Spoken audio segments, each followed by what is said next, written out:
Assalamu alaikum hettiyankoɓe yeɓiyankoɓe aya Piindi TV bisimilla mon e roɓɓindu jayndeli moɗon weltare min dañte kala saaha huccidde mon noon kadi min dañiri weltare oɗo subaka alarba hande kuidon yo Allah waɗanen jaam goto fof salminama e inde ko noon manama e jettoɗe seremɓe men jettaka e laal gotol calminama juura berta juuɗe ñaga duwaw yuppa e Sénégal aduna foof woros hollen caggal jaam dumo e nder leydi meɗen Sénégal ɗum noon hettiyankoɓe yeɓiyankoɓe dañde weltare tan arde addande on ko ɓuuri tengtude e jaydel ɗi hande ene jeeya hen noon toon to diwan mo Diamniadio gaddiɗo leydi waɗi toon inauguré galleji liggorɗe kewɗi walla tan édifice uji walla tottude ko ganduɗa woni laabi indele ko way noon ko ɓuuri hen yaajema en gar hen goɗɗum gueɗe Ousmane Sonko le 12 ɓe gandata beele mawo on nattinayi liste électoral uji walla on nattata hen ɗum ɗon noon hettiyankoɓe yeɓiyankoɓe goɗɗum e goɗɗum nani jaydel ɗi ha tengti to banggue biyeteɗo planning familial wiyede koɓe ndesaka ɓuuri hen hewde joni joni wonta so Allah lamɗo jaaɓi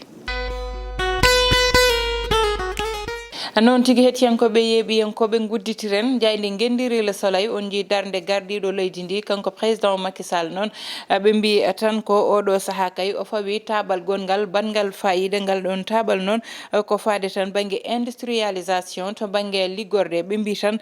ko tolne ujunere e temedde tati e capantati e nayyi emploi ji mbaɗaɗi créé e nder leydi ndi ɓe mbi noon ɗum ko hakkude mabɓe tan e ko wiyete coopération sino-sénégalaise ɗum noon woni ko ganduɗa yete ɓe kolliti darde mabɓe wiide tan wona punti kamɓe ɓe ganduɗa goni tan joguiɓe ɗeɗon gueɗe ɓe mbi tan koko wayni kay wona punti liggueyaji tigui ubbitama hen kono kadi toon to diwan mo Diamniadio ɓe kolliti kay won gueɗe ɗe ganduɗa ne wawi wonde ɗum noon koye inauguration mo gardiɗo leydi ndi waɗanno toon to diwan mo Diamniadio garene jayde li quotidien noon koye inauguration goɗɗo arrêté ɗum noon ko cité baraka cité mo ganduɗa barakuji wonno ɗo ɗo diwan mo tan liberté 6 ɗum ɗon noon hakkude mabɓe tan e partenaire uji ɓe batti ɗum immeuble uji honnoɓe toon ɓe noon ha joni ko ɗon ɓe koɗata saabu galleji mabɓe nanɗon kono noon ko ɓuuri hen wadde fayida woni tan ɓe guittama e barakuji ɓe nanna e immeuble uji ɗum noon koye projet ji gardiɗo leydi ndi ne woni immeuble ji 11 ko tolni noon temedde ɗiɗi e sappo appartement ji woni ɗiɗon immeuble uji garen ha joni e banggue goɗɗo woni jayde las noon e oɗo subaka ha joni arti tan koye gardiɗo leydi ndi e konguɗi muɗum mo widemo tan nder leydi Sénégal o jogori ɗum tan ko ɓernde yajde kono kadi yidde ganduɗa omo dañi ɗum e nder Sénégal ɗum noon ɓe garti tan e Amadou Ba ɓe mbiyete ko neɗɗo mo ganduɗa kay ha joni dande mum nanetake hayso tawi hewɓe nani cuuta konngudi walla tan ina cuuta gueɗe bonde ne ɓaatay e dow makko garene jayde Dakar Presse noon on jii jonde Ousmane Sonko ne wayno jagɗo ni ɗum noon ko arde tan 12 décembre woni talata pandiɗo ɗo o nden tigui ɓe gandata kay kanko Ousmane Sonko ko holko jogori wonde sormo ko walla holko jogori wonde janggo makko beele mo nannite liste ji électoral ɗi walla o nannetake hen ɗum ɗon noon ko 12 décembre oɗo woni talata 2023 ɗeɗon gueɗe dañata nden tan o andata kanko Ousmane Sonko garene jayde le quotidien jayde quotidien noon ɓe gari tan koye ɓe mbi débat de fond tigui kamɓe ɓe ganduɗa kay ko kamɓe goni hedɓe kay e banggue ƴewta walla tan banggue nde ganduɗa kamɓe goni société civile ɗo e nder leydi meɗen Sénégal kay ɓe mbi kay ko tan financement ji paade landamo Ousmane Sonko walla paade Ousmane Sonko ɗum noon ɓe mbi tan ko lobby ji woni hen comme kamɓe société civile ɓe mbi tan ko ɓuuri hen hewde noon koɓe ƴewɓe tan aɓe ɗejji garene jayde source a garen ɓe mbi tan ko ganduɗa biyeteɗo éternel retardataire ɗum noon ɓe joopi feɗendu ko gardiɗo oɗo saaha kay walla tan mbiyen jogorɗo wonde candidat mo Benno Bokk Yakar woni premier ministre Amadou Ba ɓe mbi tan kanko kay omo heewi kala ɗo yahata omo heewi tardude hen ɗiɗon tardemaji noon won tan koɓe cuɓi hen ɓe tan joppi ɗum peɗeli ɓe mbi tan kamɓe Benno Bokk Yakar hayso tawi ɓe cohlimo walla tan wondiɓe mo ko cohlimo ma ɓe tarda hade be yiide mo ɓe mbiyete noon kanko kay Amadou Ba woni mo ganduɗa rendez-vous ji makko kewɗi so wi amo ara 3 heures o arata ko 18 heures walla tan o ara nder jamba ɓe mbi Guédiawaye o fadano toon ko waktuji 15 yoni woni 15 heures te o yetti toon ko hedde 22 heures ɓe mbi noon ha to diwan mo Gaya nde o fada toon midi o yetti toon tan ko 4 heures du matin goɗɗum ko ganda kadi ɓe limi ɗum woni to ɓe mbiyete toon to ganda woni gewul noon ko subaka law o yette moɓe ha tengti ɗo réunion makko mo jogorno dañjude e yimɓe makko ɓe mbi tan ɓen ko toon battidi walde ha ɗum ni addi haala sandwich uji kalteɗi ɗi ha joni jayde source a ɓe gari kay ɓe mbi ko ultime cartouche woni tan bal goto heddori Ousmane Sonko oɗo saaha ɗum noon woni balde 12 décembre oɗo mo gonɗen ko nden tigui o jogori andude kay holde beele mo naate liste uji électoral ɗi walla o naata ɗum noon ko hakkude makko e lawol wonata garen ha joni tan e jayde tribune noon oɗo subaka ari tan ko gueɗe ɗe gandani haale oɗo saaha woni tan ɓe mbi ko mode fast track tigui ba hakkude DCMP waɗi validé ko ganduɗa kañum woni tan eɓe mbawi wiide contrat mo ganduɗa ko deal woni less saabu contrat mo 71 milliards ɗum tigui woni koɓe ƴetti ɓe pawe junggo entreprise mo ganduɗa won hen ɓe jaadani ɗeɗon gueɗe noon ɓe mbi tan ko ɗo joni yete ko holko saabi fonnoɓe tottede walla appel d'offre waɗaka ko ɗum noon woni ɗo joni namde ɗe ganduɗa ene namda ɗum koye jayde tribune garen ha joni jayde les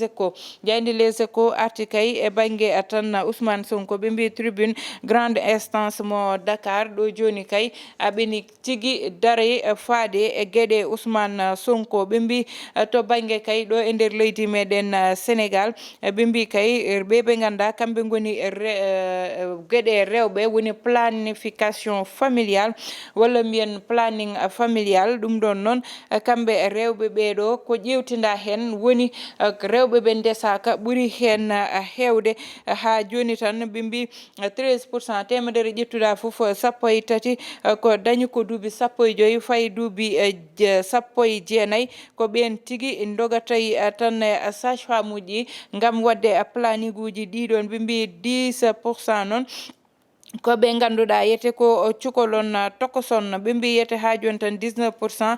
woni duuɓi 15 ha fayi duuɓi 49 woni ɓe ganduɗa yete kay ene ƴewtinda darde mumen ne ɓuuri hewde waɗoyde ɗiɗon planning uji te ɓuuri ko hen noon yewtindede woni ɓe ganda jogaki worɓe garene jayde le témoin noon oɗo subaka kañum ne yehi toon ko diwan mo Diamniadio gardiɗo leydi ndi e tan ko ganduɗa kañum woni darde daari e tan gueɗe ɗe ganduɗa ko kañum woni yete wadde inauguré e tan mango mahata nder leydi meɗen Sénégal ɓe mbi noon musée des anciens présidents o darni ɗum toon kanko gardiɗo leydi ndi o waɗi ɗum noon inauguré woni édifice goɗɗo mo ganduɗa yete baɗɗo fayida ɓe mbi noon o mawnini hen kanko gonnoɗo président Léopold Sédar Senghor o mawnini hen o mo ganduɗa kanko woni Abdou Diouf ha tengte maître Abdoulaye Wade ha noon jippite kanko président de la république woni Macky Sall saabu noon heewi gueɗe ɗe ganduɗa tottama indeli ɓeɗo ummi ɓeɗo ha tengti kanko e hoore makko won gueɗe ɗe o inniri toon hoore makko to diwan mo Diamniadio ɗum noon woni ko ganduɗa tan ɓe gari hen oɗo subaka garen ha joni e jayde libération noon kañum ari tan ko enquête mo ganduɗa waɗi ɗum e wiide tan société ɗi jeenayi dari ngam tan wadde plainte oɗon plainte noon walla mbiyen recours ngam tan ko fayi e tan ko kalane ɗon joni woni contrat mo 71 milliards baɗaɗo o totta noon goto société ɗum ɗon noon woni koɓe cali ɓe mbi tan ko ɗum noon ɓe jaɓata ɗum saabu ko appel d'offre foti waɗede ko wayni ƴeewe holi ɓurɗo hen wewnude walla holo ɓurɗo handude hen totte kono wona naddude bureau signina contrat totta neɗɗo goto walla entreprise goto ko tolne 71 milliards ne fayi tan e fewnude won gueɗe darnude hôpitaux ji e ko way noon ɗum noon woni koɓe cali kamɓe ɓe ganda ɓe tan ndendi juuɗe aɓe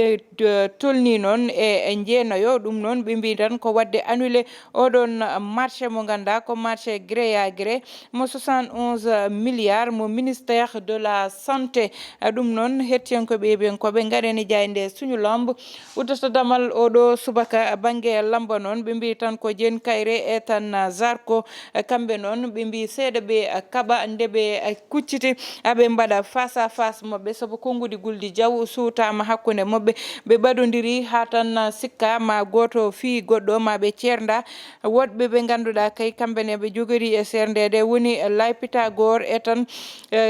oɗo biyeteɗo garde Lay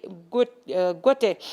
hettiyankoɓe yeeɓiyankoɓe ɗon kaɗeten gudditen joni hello wongo so Allah lamdo jaaɓi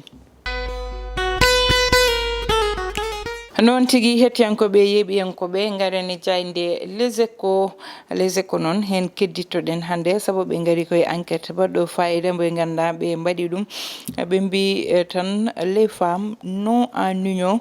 woni yette ɓe mbi dame le pion à celle en union woni rewɓe ɓe ganduɗa ndesaka kamɓe noon gañi ƴettiraya o so ƴewama hakkude moɓɓe resaɓe to banggue wadde planning familial oɗon planning noon ne andi ko tan sukkude jibinorgol muɗum mataw ha won saaha itta ɗum noon hande so ƴewtidama wiyama kamɓe ɓe ndesaka ɓuuri hen hewde ina ɗeesi hulɓinade seeɗa walla mbiyen ne ɗeesi hawnade seeɗa saabu noon hayso neɗɗo waɗi planning ma wot ko ganda wallitta ɗum woni banggue rafiji ɗi ganda woni MST uji walla IST infection ji ɗi ganduɗa ete kañum woni maladie infectieuse uji nangoji rewɓe e ko way noon ɗum ɗon noon kotan gueɗe bawde dogede gueɗe bawde ganda ete ne wawi ussede so tawi won gueɗe goppama hande noon so tawi neɗɗo hande so tawi waɗi planning dañat assurance hoore muɗum saabu wiyata ko mi wonata cuwiɗo wadde noon ne wawi wondude e mone foof tawa waɗani protégé hoore muɗum saabu protection oɗon ɓuuri wadde fayida wadde ko ganda kañum woni planning oɗon ko ɓuuri ɗum ɗon fo noon woni goto fo jagga hoore muɗum kono so wawa wonde wonko ganda neɗɗo o ko risque uji dogata rafiji kewɗi nanɗo malaji gandu ko wiyete maladie sexuellement transmissible wiye infection sexuellement transmissible rafiji ganduɗa yete wonata koye neɗɗo o wawa rabde ɗum goɗɗo e goɗɗo daaɓodilal yaaja ha yetto ɓe ganduɗa kañumen ko resaɓe ne jooɗe nder galle mumen saabu hande mo ganduɗa yete a resani ɗum walla woni koye bedda a wonde muɗum ne jogui rafi a nattinta ɗum e nder galle maɗa woni conséquence uji kewɗi ɗi ganduɗa ne wawi ɗum addude so tawi protection ji ɗiɗon dañaka hande noon so wiyama planning oɗon saabu so neɗɗo waɗi planning wiyama waɗi planning noon e neɗɗo mo resaka walla cukalel dañguel duuɓi 15 nana bonna aduna mum saabu ko wiyete machine kesso mo ganduɗa ana anda taw beele aɗa jogori jibinde anda taw beele aɗa dañat caɗele sa yiiɗi jibinde a anda holko Allah waɗanma a anda holno reedu ma way e holno windori jaaha puɗɗoroɗa ɗum machine kesso puɗɗoroɗa ɗum e ko ganduɗa ko kañum woni